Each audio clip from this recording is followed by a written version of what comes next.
할렐루야, 반갑습니다. 우리가 이번 한 주간 계속해서 문을 여시는 예수님이라는 큰 주제를 가지고 기도의 제단을 쌓고 있습니다.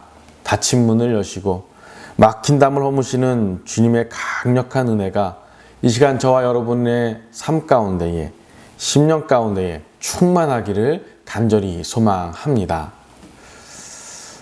호주에 살면서 많은 분들에게 가장 답답한 순간이 언제입니까? 라고 물으면 말이 안 통할 때입니다. 라고 말하는 분들이 많이 있습니다.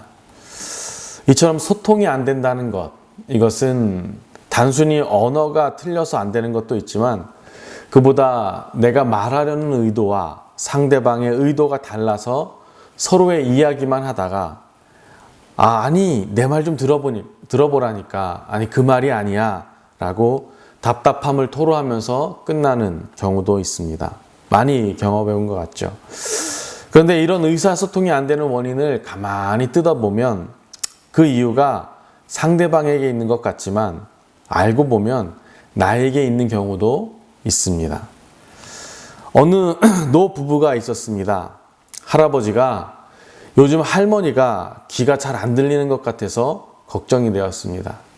그래서 테스트를 해보려고 현관문을 열고 들어오면서 현관문 앞에서 부엌에 있는 할머니를 향해서 불렀습니다. 여보, 오늘 저녁 메뉴가 뭐야? 아무런 대답이 없습니다. 정말 귀가 많이 어두워졌구나 생각이 들어서 조금 더 가까이 가서 거실에서 다시 크게 물었습니다. 여보, 오늘 저녁 메뉴가 뭐냐니까 여전히 대답이 없습니다. 할아버지는 마음이 너무 안타까운 마음이 들어서 이 할머니의 바로 뒤까지 가서 귀에다 대고 소리를 쳤습니다.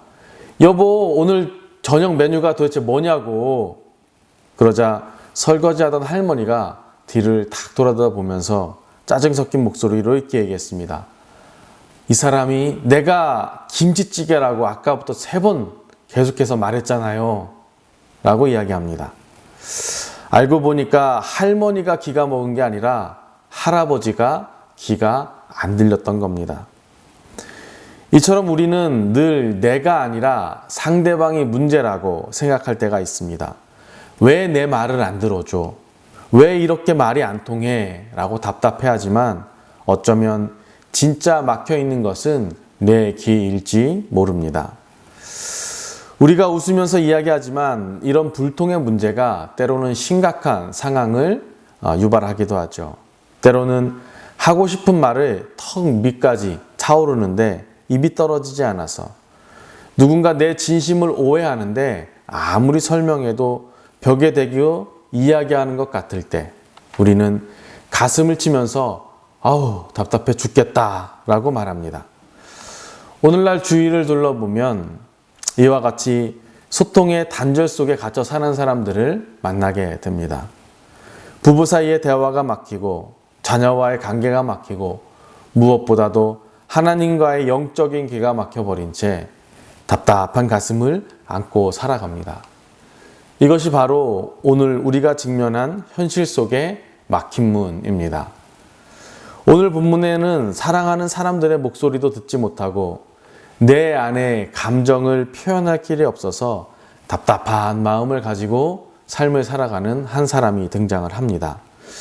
이 사람의 상황이 주변의 사람들도 너무 안타까웠나 봅니다. 그래서 지금 이 사람을 데리고 예수님께로 나아옵니다. 그리고 예수님에게 제발 이 사람에게 손을 얹어서 고쳐주십시오 라고 간구합니다. 이 상황을 지켜보던 수많은 사람들이 이제 예수님을 호기심 어린 눈으로 바라보기 시작하죠. 이번에는 예수님이 어떤 기적을 보여주실까? 마치 어떤 재미있는 일만 찾아다니는 구경꾼들만 같습니다. 그런데 예수님은 사람들의 이런 기대와 달리 이 한 사람을 군중 속에서 끌어내십니다.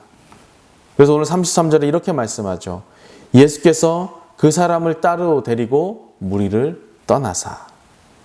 예수님이 그 자리에서 바로 치유하셨을 수도 있는데 왜 그러셨을까? 여기서 우리는 천하보다 귀한 영혼에 대한 예수님의 존중을 볼 수 있습니다. 세상은 장애를 가진 사람 또는 실패한 사람들의 이야기를 어떤 흥미거리 위주로 삼습니다. 만약 그 많은 군중 앞에서 치유하셨다면 사람들은 환호했을지 모르지만 이 사람은 평생 그때 그 말더듬이라고 하는 꼬리표를 달고 사람들의 입에 오르내렸을 것입니다. 주님은 그를 무리로부터 분리하시면서 그의 존엄성을 지켜주셨습니다. 이것이 주님의 우리를 향한 사랑이고 배려이죠. 우리는 신앙생활 가운데 믿음을 과시하고 쇼업 하려는 경우들이 많이 있습니다. 나의 믿음도 내가 이렇게 믿는다 자랑하고 싶고 내가 이렇게 믿어서 잘됐다 자랑하며 보여주고 싶기만 합니다. 하지만 예수님이 우리에게 원하시는 것은 그런 것이 아니죠. 예수님은 우리의 신앙이 과시가 아니라 예수님과의 진정한 교제를 하는, 그래서 그것을 통해서 새 사람이 되기를 원하십니다. 주님이 기먹고 말 더듬는 자에게 요청하시는 것은 세상 사람들에게 관심을 받는 존재가 되는 것이 아니라 예수님을 온전히 바라보는 사람이 되기를 원하시는 것입니다. 그래서 예수님이 우리에게 말씀하시는 겁니다. 사람들을 보지 마라. 세상의 평가를 보지 마라. 오직 너는 나만 바라보고 쫓아라. 오직 예수님의 눈빛만 보고 예수님의 손길만 느낄 수 있는 그 자리로 우리를 초대하신 거죠. 오늘 이 아픔을 가진 사람도 그를 초대하신 겁니다. 이제 관중들의 그 눈에 띄지 않는 고요한 곳에 주님과 이 장애를 가진 사람, 이 둘만 남았습니다. 그곳에서 예수님이 이렇게 행하시죠. 손가락을 그의 양 귀에 넣고 침을 뱉어 그의 혀에 손을 대시며. 예수님이 왜 이렇게 하셨을까? 말씀만으로도 충분한 치유의 사역을 할 수 있는 것이 충분한데 굳이 왜 이렇게 복잡하고 남들이 보기에 비위생적일 수 있는 행동을 하셨을까? 이것은 단순히 귀가 안 들리는 자에게 내가 고쳐줄게 라고 하고 하는 신호를 보내는 시청각 교육이 아니라, 물론 그렇게 생각할 수도 있지만 그것이 아니라 여기에는 훨씬 더 깊고 본질적인 의미가 담겨 있습니다. 먼저 예수님이 손가락을 귀에 넣으셨다라는 것을 우리가 생각해 봅시다. 출애굽기 8장에 보면 모세가 애굽에서 재앙을 내릴 때 요술사들이 이 바로왕 앞에서 두 손을 들고 이렇게 말을 하죠. 왕이시여, 이것은 하나님의 권능입니다. 그러니까 인간의 권능으로는 할 수 없는 오직 창조주만이 하실 수 있는 능력입니다 라고 고백을 하죠. 누가복음 11장에서도 예수님이 귀신을 쫓아내실 때 내가 만일 하나님의 손을 힘입어 귀신을 쫓아낸다면 하나님의 나라가 이미 너희에게 임하였다 라고 말씀합니다.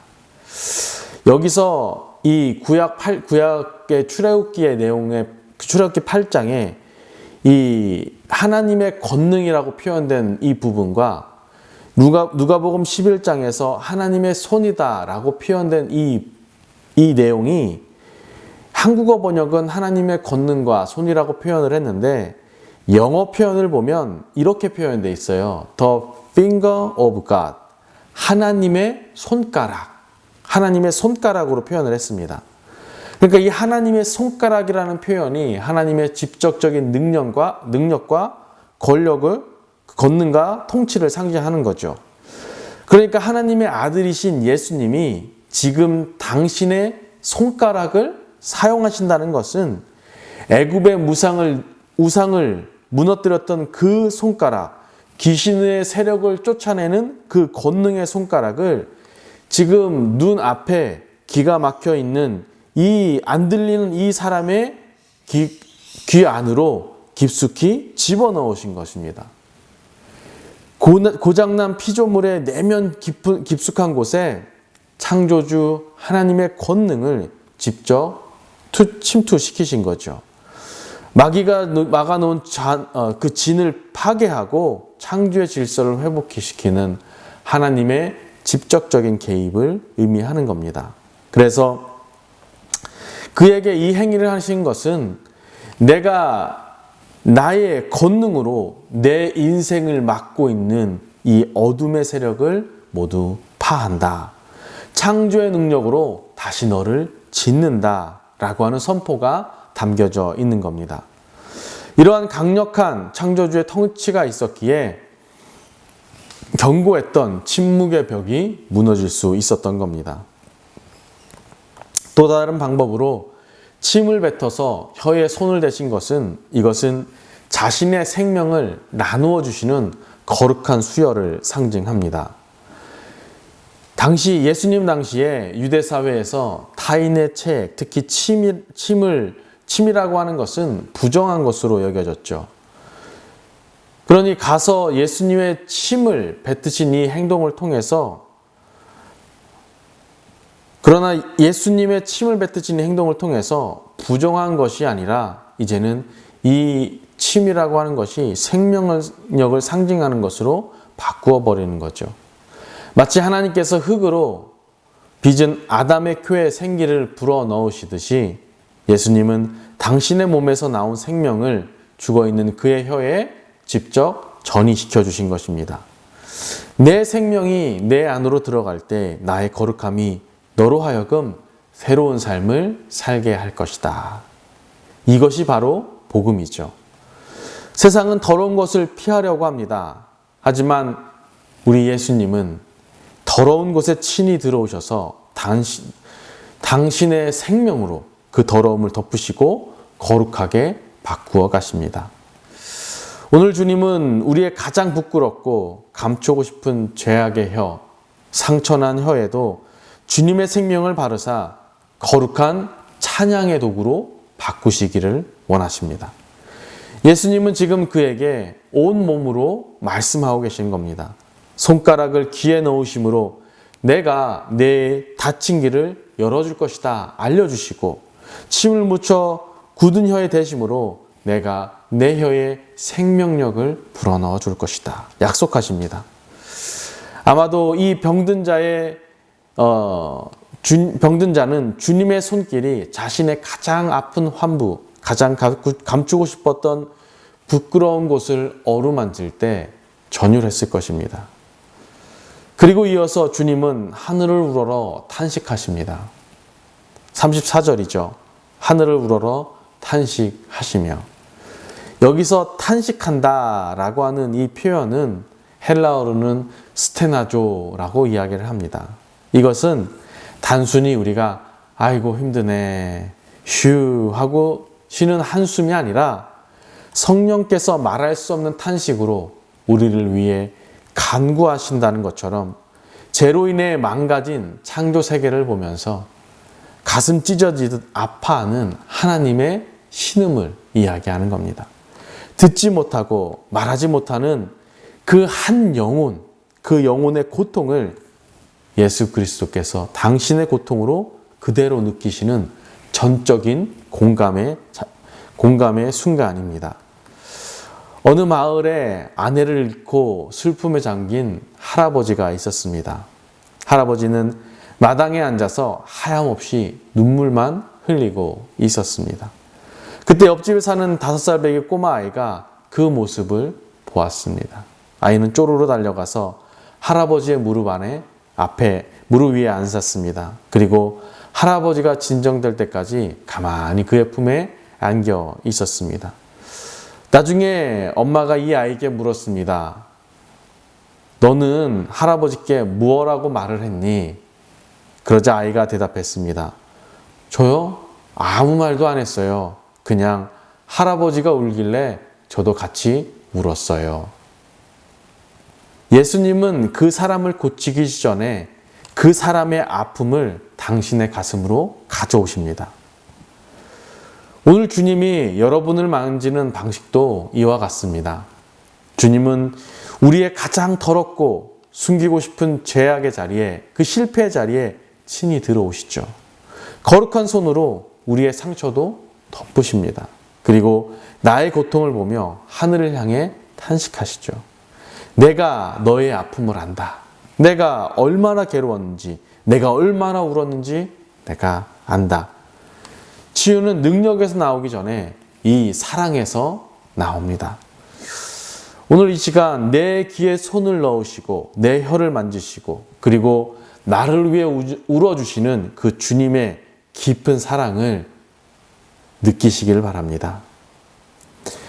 주님의 깊은 탄식이 끝나는 순간 이 고요했던 이곳에 예수님이 이렇게 선포하십니다. 에바다 열려라. 이는 왕의 명령이자 빛이 있으라 하시며 세상을 만드셨던 창조주 하나님의 선포죠. 이 한마디가 떨어지자 어떤 일이 일어납니까? 성경은 이 변화를 이렇게 기록합니다. 막힌 귀가 열렸습니다. 평생 콘크리트처럼 막혀있던 이 청각의 식경이 뚫려버린 겁니다. 그리고 이전에는 듣지 못했던 바람 소리가 그에게 들려옵니다. 옷깃을 스치는 소리도 들려옵니다. 그리고 생전 처음 듣는 또렷한 목소리, 예수님의 말소리와 숨소리가 그의 귀에 들려옵니다. 그뿐만이 아니죠. 혀에 맺힌 것도 풀렸습니다. 지금까지는 보이지 않는 사슬에 묶여서 하염없이 고통에 몸부림칠 수밖에 없었습니다. 그런데 예수님의 열리라 라는 선포 앞에 그 견고했던 사슬이 끊어졌습니다. 꼬였던 혀의 근육이 제자리를 찾았습니다. 이제 그의 말이 분명해졌습니다. 이전까지는 의미 없는 소리만 냈습니다. 그러나 이제 그는 분명하게 말을 합니다. 여러분, 혀가 풀린 이 사람이 가장 먼저 뭐라고 말했을까요? 그동안 못다 했던 수다를 떨었을까요? 아니면 나를 핍박하던 사람들을 향해서 욕을 했을까요? 아마 이사야 35장의 예언처럼 벙어리의 혀는 찬양의 노래를 하기 시작했을 것입니다. 하나님 들립니다. 드디어 내 목소리가 들립니다. 주님이 하셨습니다. 주님이 하셨습니다. 그의 입에서 터져 나온 첫 마디는 분명 하나님을 향한 찬양이었을 것입니다. 소통의 문이 열리고 관계의 문이 열리고 무엇보다도 하나님을 향해 닫혀있던 영혼의 문이 활짝 열린 것입니다. 이것이 바로 에바다, 열려라, 에바다의 기적입니다. 사랑하는 성도 여러분, 이 에바다, 열려라의 음성은 2000년 전 대가볼리에만 울려 퍼진 과거의 소리가 아니죠. 지금도 사방이 막혀서 답답해하는 저와 여러분을 향한 주님의 음성입니다. 오늘 우리의 막힌 기도의 문을 향해서 에바다 열려라. 오해와 갈등으로 꽉 막힌 가정의 문제를 위해서 에바다 열려라. 불확실한 미래로 닫혀있는 청년들을 향해서 에바다 열릴지어다. 주님이 말씀하고 계십니다. 세상이 아무리 끝났다, 안 된다 말하고 빗장을 걸어 잠궈도 만왕의 왕이신 주님이 열려라 하시면 열리는 것입니다. 그 주님의 권능이 오늘 여러분의 삶을 묶고 있는 모든 사슬을 끊어내기를 간절히 축원합니다. 오늘 우리는 대가볼리의 한적한 곳에서 일어난 기적을 보았습니다. 하지만 이 이야기는 2000년 전 그 이름 모를 한 장애를 가진 사람의 그 옛날의 이야기가 아닙니다. 오늘 이 자리에 앉아있는 저와 여러분, 바로 우리의 이야기입니다. 여러분이 지금 열심히 산다고 살았는데 막막한 현실 때문에 가슴을 치우고 계십니까? 사람들에겐 차마 말하지 못할 그 이야기로 속을 끙끙 앓으면서 웅얼거리고 있습니까? 내 마음에 응어리가 있습니까? 무엇보다도 하나님을 향한 기도의 문이 막혀 있습니까? 그렇다면 오늘이 그날입니다. 이 오늘 주님의 향한 이 부르짖는 여러분의 기도를 하나님이 들으시고 오늘 여러분에게 말씀하시는 겁니다. 주님은 결코 우리의 고통을 외면하지 않으십니다. 지금도 여전히 우리를 향해 에바다 열릴지어다 외치시며 하늘으로 단식하며 중보하고 계십니다. 내 힘으로 열려고 하면 몸부림치면 상처만 남습니다. 그러나 주님이 여시면 열리고 주님이 여시면 닫을 자가 아무도 없습니다. 오늘 이 시간 주님 앞에 여러분의 막힌 귀와 굳은 혀를 내어놓으십시오. 내 자존심, 내 고집, 내 두려움 때문에 닫아 걸었던 마음의 빗장을 풀어 놓으십시오. 그리고 주님의 손길을 구하십시오. 주님의 피 묻은 손가락이 여러분의 삶을 터치할 때, 여러분의 가정에, 일터에, 그리고 자녀들의 앞길에, 그리고 여러분의 영혼 깊은 곳에 에바다 열릴지어다 하는 창조의 역사가 일어날 줄로 믿습니다. 이 은혜가 우리 시드니 주의 언약교회 모든 성도들에게 삶 가운데 가득하기를 주님의 이름으로 간절히 축원합니다.